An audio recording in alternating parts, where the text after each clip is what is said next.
Name is Eddy, and from Buffalo, New York. Played club ball in St. Louis. Unfortunately, played all the positions at one time, or fortunately, however you want to look at it. Started playing lacrosse when I was 26 years old in St. Louis, Missouri, and was lucky enough to have a bunch of senior guys who decided to teach me the game. You know, lacrosse is kind of a fraternity, so my relationship is still pretty active with all those guys. Peter Westell, you know, was a four-time All-American in Maryland, and you know, talk to him occasionally. But as a group of guys, we still talk, and everybody's still coaching, and we still kind of stay in contact.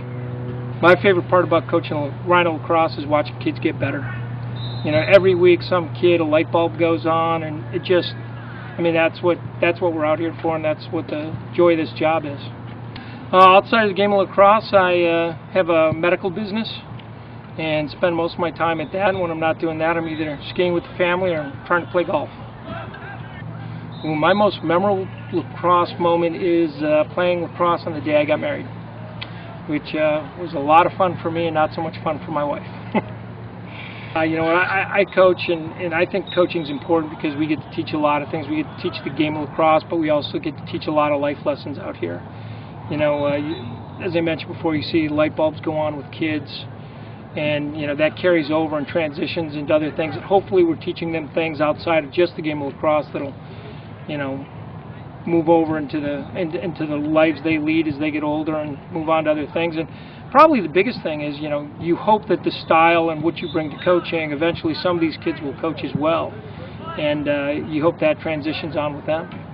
My message to kids is every time you come out, no matter what you do, you put a helmet on, you go to work, you come with intensity. You just got to go out and make the most of every moment. If you've got Ryan Powell on the field, or Jay Driscoll, or any of the guys that, you know, afford themselves the opportunity to come out, you've got to make the most of it. I mean, so, you know, when you're out here, work hard and have a lot of fun, and I think it'll carry you a long way. I don't know that I do anything special to get pumped up for lacrosse games. I get pumped up every time a lacrosse helmet comes out, or the gloves go on, or you start, you know, tweaking a stick a little bit. That normally is enough for me. My favorite mascot's Rip the Rhino. Boy, that's a tough question. If I could be, you know what? I'm pretty happy being myself. You know, in all honesty, I've got two great kids, and I get to come out here and put a helmet on as an old guy and run around with a bunch of young kids and feel young again. So I'm pretty happy doing what I'm doing.